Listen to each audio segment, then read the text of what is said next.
Welcome back to our special here on the First TV. Can California be saved? Can we become a red state? Yes, I keep saying we as if I still live there. I was there for 12 years. I'm gone now. Can they become a red state once again? Someone who's still there is Chef Andrew Gruel, the great Chef Gruel on Twitter. And he's the owner of a bunch of restaurants, but most relevant to this conversation, the Calico Fish House in Orange County. Chef Gruel, how you doing, brother?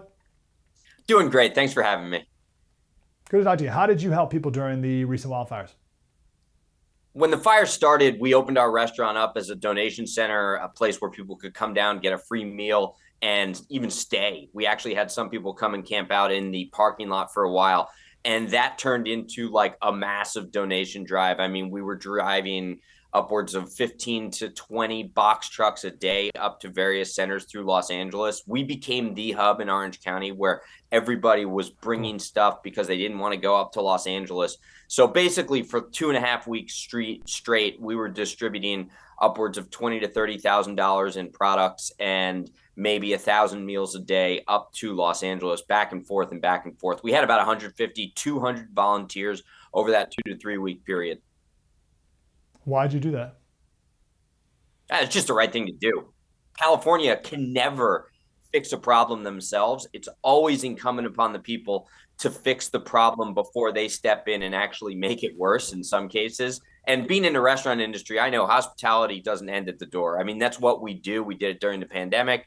We've done it in between then and now, and we'll do it if there's ever another situation in which they need help. Tell me about a story, anyone you met or talked to while you were there. Yeah, or were you a part of shipping them up north two at all? stories actually. We had one guy who came down in this big old bus, right? Looked like an army trailer, and he had goats in there because he had been evacuated and he took a couple animals with him. And the guy was just distraught. He had a couple family members with him, but he was in this bus, and a lot of the neighbors here were like, "Oh, you got homeless people sleeping on the property." And I'm like, "No, you gotta meet this guy. He's unbelievable. He's amazing." And the neighbors were over helping because we had hundreds of people in the parking lot. And this guy's going in and out of his truck, helping us out. And at one point, we couldn't find a car to drive or another truck to drive things back up to Los Angeles. And this guy loads the truck that he was effectively living in with products, goes back up to Los Angeles and does a huge drop at one of the centers for us after he had just lost his home and absolutely everything, came back with more animals. The guy came back with more animals. Unbelievable. Love that. So this has been a theme of today's show too, Chef. I was a part of, I used to live in Tennessee, and then I was in San Diego for 12, and now I'm back in Tennessee. But when I was first in Tennessee, it was like a very easy joke to talk about how California should just be cut off and dumped into the ocean, and who needs them, and fruits and nuts, and all this stuff. But it's like, and I've come to realize, like, no, like, it's part of America, and it's a very important part of America, and there's good people in California. I don't want to give up on good people just because a majority of the people vote Democrat and have screwed up the state in profound ways. But can you just speak to that, like why it's important to save California? Well, California, number one, just is the most beautiful state, I think, in America. And I love all the states, but I mean, California, it's got this amazing diversity. I think there's a ton of untapped opportunity along the coastline and in the ocean specifically. I'm in seafood, so I'm always thinking about kind of like marine stewardship and then open ocean innovation and aquaculture. So that's untapped because of all the environmental nutcases. I think that California is still living in the 60s and the 70s. So we've got decades of opportunity that we can retake in California. Think about how the country has advanced. Well, California has not done so. But most importantly, the people in California, they are kind people. They're very laid back. We know that. That's the joke. You know, you say fruits and nuts, and that's pretty much true. But inside of every fruit and nut, there's something delicious. And I think that we can't abandon that. If you look at the numbers in California, I mean, it's really only a 10% switch.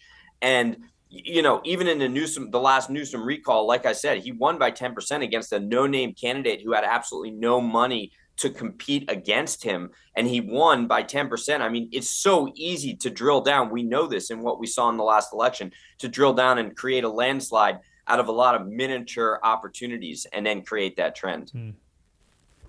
Do you think this is a red pill moment for the people of LA, these wildfires and the pre-mismanagement and the post-mismanagement? I do think that it is a red pill moment. However, remember, I mean, we're dealing with like the left of the left. I think people need to abandon the idea that we're ever going to change Los Angeles. I think that it's all of the areas around Los Angeles because you're living in it. You know this. It's like living on the moon in Los Angeles. These people don't live in the same reality as everybody else. So we're probably not going to change a lot of those people.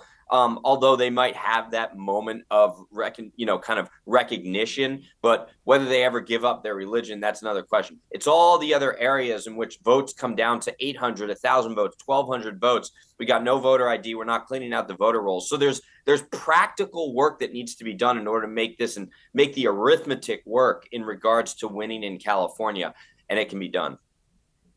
Okay, I want to talk to you about legal immigration.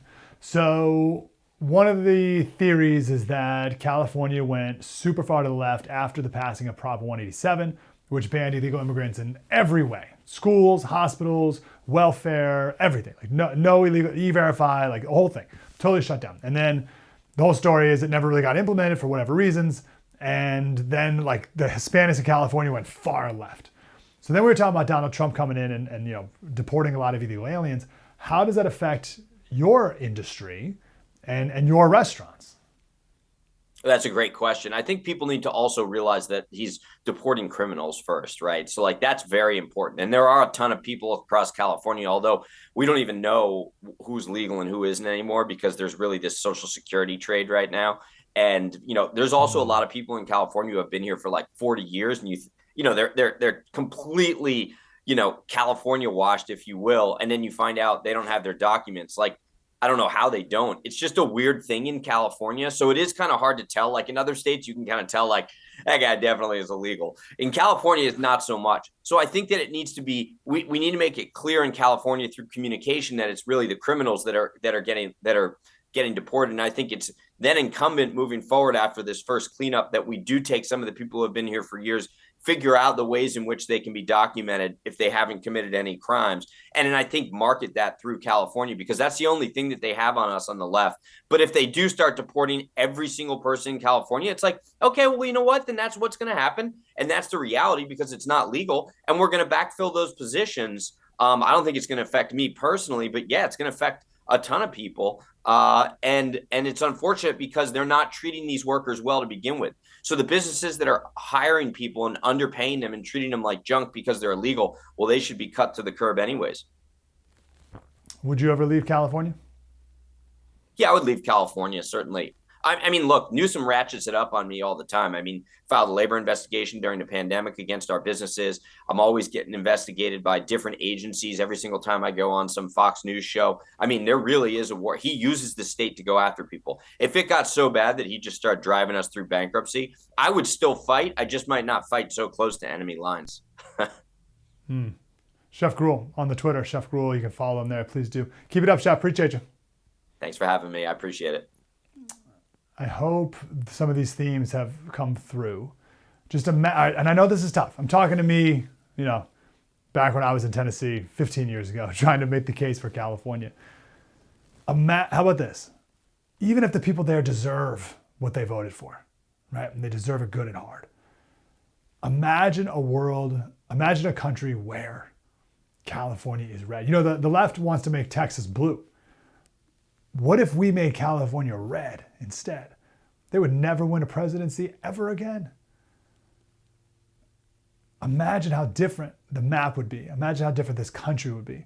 Imagine if we won not only the politics of California, but the culture of California as well, with Hollywood and Silicon Valley, which is already turning more to the right, with Elon and the rest. Like, we can do this. And it's a good thing. We should try. Mike Slater, First TV. Spread the word.